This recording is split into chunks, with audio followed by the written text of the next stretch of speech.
Growing up, I never really felt like I belonged anywhere. I was always trying to figure out, well, why me and not them? This deep secret, dark secret that I was afraid of, that I didn't want to be me. I struggled with being queer. I wanted to be just like everyone else. I wanted to fit in, I wanted to be accepted, I wanted to be loved. I felt like I'm inside a bubble and I have to get out. When the pain of where you're at is stronger than the fear of where you're going, then you'll move forward. When I came out to my mother, she broke down crying because she didn't realize that her child had been carrying a weight that big for that long. She was loving and understanding, but I think part of her believed that it was a phase. And I said, yeah, you know, she's my girlfriend. She's like, so are you gay? And I was like, yeah. She was like, oh, okay. The main thing I think that made me nervous or uneasy was, you know, the military, you know, just trying to make sure I kept those two worlds apart. It wasn't his immediate reaction, but a couple of weeks later he told me that I was lucky that I had waited until I was 18 to come out to him, because if I was younger he would have put me in a mental institution. So I sort of had both ends of the spectrum in terms of how people reacted. I never got a chance to tell him how much this meant to me, but he was eating and he literally just said, "Oh, so you have a girlfriend? Okay." And he just kept eating. Like, it was no big deal. I grew up listening to punk rock in high school when I was like a teenager, and I was just kind of it was my punk rock moment. I'm not doing this anymore. I'm not hiding who I am, pretending to be something I'm not to make someone else happy. Coming to terms with how my parents raised me, hey, homosexuality is just wrong. It doesn't exist, and if you pray about it, if you think about it, you know, you're going to go to hell. When I decided to come out, I kind of channeled that defiant, I am the other, you know, and I'm okay with that. And I'd rather be the other than, you know, the cookie cutter.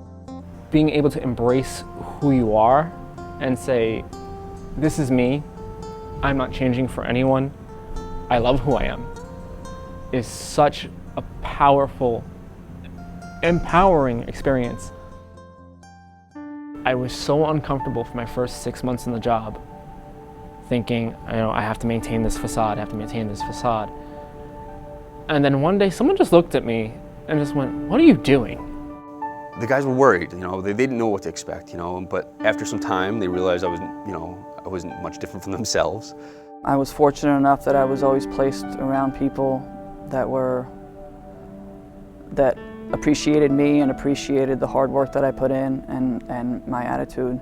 What people care about here is whether you can do your job and whether you can apply yourself and be about giving yourself to other people. The department has been really wonderful and very supportive of my transition and of who I am as a person. I think we're very lucky to work for the New York City Fire Department. I'm not your queer paramedic. I'm not your tall paramedic. I'm not, you know, your female paramedic.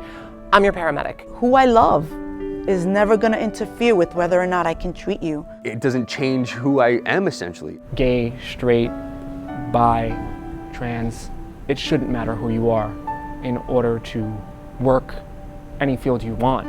It's about whether or not you do your job. And I think if anything, I'm a stronger person and a better firefighter, a more compassionate public servant because of the experiences I've gone through.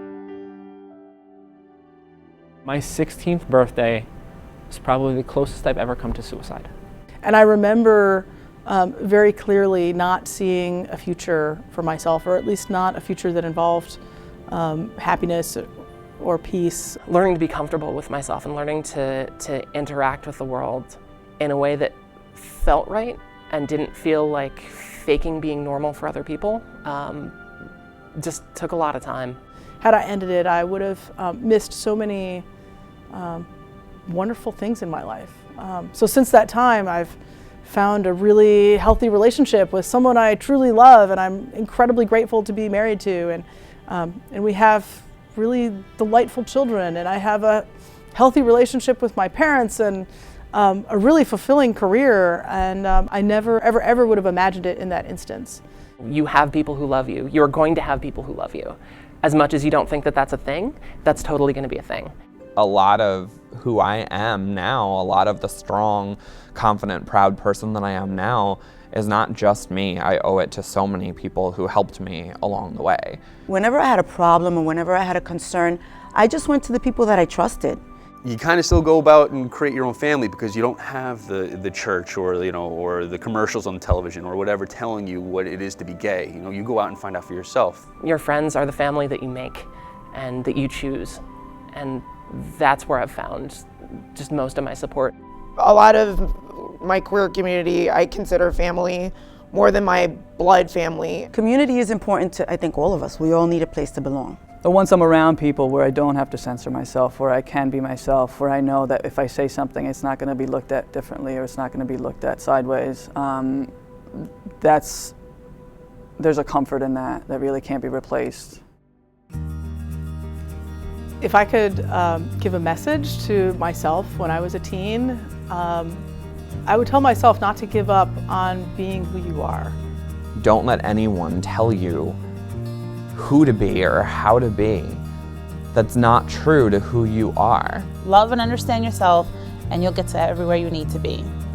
Love yourself, be okay with yourself because it is okay and you're worthy of love.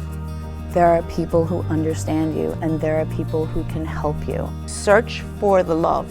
There's got to be someone out there that will hold your hand through any difficulty that you're going to have. There are going to be moments where you're going to want to cry, you're going to want to throw things, you're going to want to break things. You might even want to hurt yourself. Don't do it. The world eventually opens up and you get to be whoever you want to be and do whatever you want to do. You get to be you at some point, and you just have to get there. So please hold on for one more day, because I promise it gets better. you get better. Your soul gets better. Your spirit gets better. It gets better. Keep moving forward. It gets better. Give it time, it gets better. It doesn't just get better, it gets amazing. It got better for me, it can get better for you. Believe that it gets better. It definitely gets better. It will absolutely get better. I promise you, it gets better.